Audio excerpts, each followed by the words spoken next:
How's it going, everyone? My name is True Underdog, and our boy Shao Kahn finally got the buffs he deserved. Finally, he feels like he's the boss character he was always meant to be, which means he's finally worth that extra pre-order money as well. He's actually a decent character now. So without any further ado, let's talk about why and explain these buffs in great detail. So to start things off, some of the best changes happened to his attack string Last Breath. For starters, the second hit is finally special cancelable, which means you get combos off it. That is fantastic. This has always been one of Shao Kahn's best hit confirms, but all you could actually do if you landed it was finish it with the throw, and that's all you got, and you switch sides, so if you had corner advantage, they were now out of the corner. And that really sucked because this mid was actually quite fast, which made it the best way to pressure your opponent if they blocked your 4-4. And unfortunately, as long as they blocked low, you didn't really have any other options. I mean, you could try to be a bit sneaky and go for a throw because maybe they aren't expecting that, but that's pretty much the only mix-up pressure you got. So in summary, if the opponent blocked, you gave up your turn because you're minus, and even on hit, all you got was the throw, which didn't do a ton of damage, and you switch sides. But thankfully, that problem no longer exists. Your fastest mid is now a combo starter, and boy, the combos are glorious, but we're going to talk about those a bit later because it has to do with a different buff that Shao Kahn got. Now, on top of that second hit being special cancelable, this third hit is actually a throw now. It is a true unblockable, so if D'Vorah keeps blocking, I'm going to throw her with this unblockable, so she has to either duck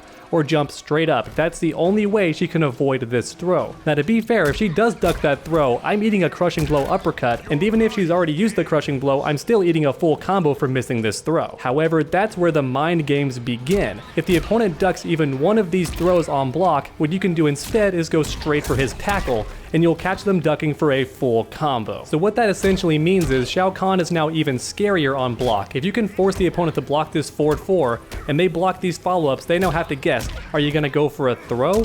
Or are you going to go for the cancel and catch them ducking? They have to actually be scared now. And the good news is that final hit actually does recover 7 frames faster now, so if the opponent wants to go for a jump with punish for a full combo, they're going to have a much tougher time actually making it happen. It's still possible, the timing is just a lot more strict, so a lot of players won't go for the jump in, they're just going to go for a regular standing combo, which means a little less damage to your health bar, which is always a good thing. So put simply, this string is now 100 times better than it used to be. Not only is the second hit special cancelable, but the third hit is also an unblockable. Now, do be warned, this move does still have a flawless block gap on that second hit. So if your opponent is really good at doing flawless blocks, then this string becomes a lot weaker, but I'd say against the average player online, they're not going to go for that most of the time. However, if the opponent does always flawless block that second hit, then I recommend just canceling the first hit instead and catching them for it. It's not going to work all the time, but I bet it would work at least once against an opponent who loves to flawless block. But that was just one string. Next up, let's talk about Dragon Toe. This move got so many buffs in the recent update. For starters, it recovers a lot faster and it starts up faster as well. It's 16 frames instead of 17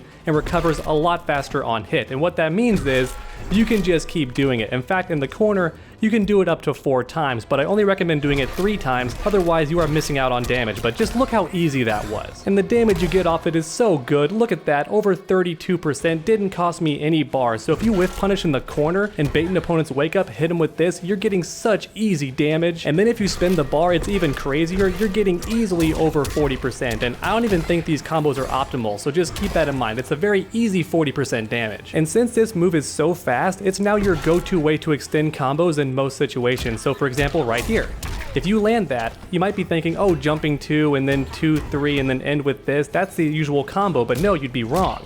Now instead, do this, dash forward, standing 4, and then end this way, and you're getting easy almost 34% for just 1 bar. I swear, Shao Kahn is actually one of the more damaging characters in the game at this point. So not only is this move a fantastic whiff punish, and also ridiculously good at comboing into itself in the corner, but it's also your go-to way for extending combos most of the time. And this is also true for crushing blow combos as well. If you land this, bop, bottom, boom, bop. So 1 bar, 42%, really, really good. And even if you land this move raw from mid-screen as a whiff punish, you have more than enough time to do a shoulder tackle and then end the combo. Now do be warned, this move is still very unsafe on block, minus 14, but even so, if you space it correctly, minus 14 from this far away is going to be very tough for a lot of players to punish. Even if their character can punish it, they may not think how to punish right away, and you may escape scot-free several times as long as you space it properly. And as a nice bonus, his con kick also does more damage now, so not only is it fantastic on block at +6, but it also does 90 damage on hit now instead of 70, so it's just that more of a threat. The opponent's gonna think twice before trying to jump or avoid this move because if they get hit, it hurts that much more. And Shao Kahn's shoulder charge down also got some much needed buffs, which I think is a good thing because I don't know about you, but I found myself pretty much never using this move ever because yeah, it was good for frame advantage on hit, but it didn't extend combos, so why would I use it? But thankfully now this move will actually break armor, which means it can beat a fatal blow, or even better and more likely, it can beat a breakaway. So if the opponent wants to break away as soon as possible from this shoulder tackle, you can catch them with the amplify and relaunch them. And keep in mind the combo that follows does a lot more damage than you might think, so it's worth going for it if you think the opponent might break away. However, sadly the tackle isn't fast enough to catch the opponent in situations like this or a jumping kick. It's not going to work in any of those situations, but thankfully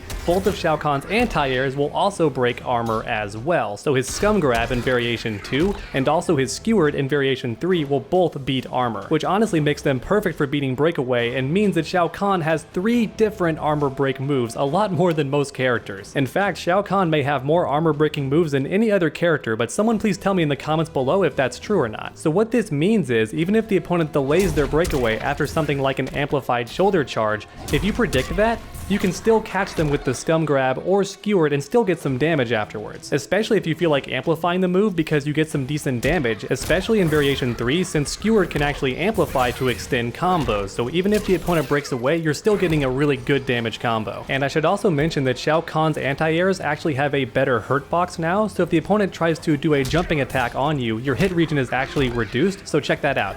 She kicked right through my head, but it didn't matter because the animation had already started, so essentially it's just a very reliable anti-air. And this of course makes variation 3 that much more viable since his anti-air is much better in that variation because it starts combos. So while these anti-air buffs might seem minor, it actually goes a long way to making other variations more viable and not just Risen Emperor, which we saw almost exclusively. And shockingly enough, even variation 1 got some love, so Ground Shatter now has 2 more frames of hit advantage, so look at that, +7. And that's going to be much better in the corner, I imagine. Let's check it out. Look at that, I'm right in the opponent's face and I'm at +7, so once again, I can just go for this. On hit, I get a full combo. If it's blocked, I have a mix-up. I can go for a throw, which is unblockable. Or if I think they're gonna block that, I can just go for Ground Shatter again, which means once again, I'm at +7. Now I'm wondering, if it's +2 more on hit, what's that do to airborne opponents? Look at that, it restands them and we're still +7, look at that. That's a very big deal. For anybody who's not aware, Shao Kahn was actually punishable on hit whenever he used this move to restand the opponent, which didn't make any sense because restands are so godlike, especially in the corner. No wake up options and also guaranteed pressure is what it's supposed to be, but before you were actually punishable for landing it. Not anymore. Now you're +7 even if you restand the opponent. That's actually really good. So what that means is this is now the scariest variation if you corner the opponent. You do this, and now they're restanded with no wake up options and you're at +7, which means more guaranteed pressure. So if you corner the opponent, this becomes one of the best variations Shao Kahn has. And the patch notes say this move also behaves differently on an airborne opponent, so I wonder if they jump raw if it looks any different on hit. So gotta do that really early. It doesn't seem to really hit if they're in the air. It's gonna be tough to actually land that, but it seems to just restand them if it hits them at all.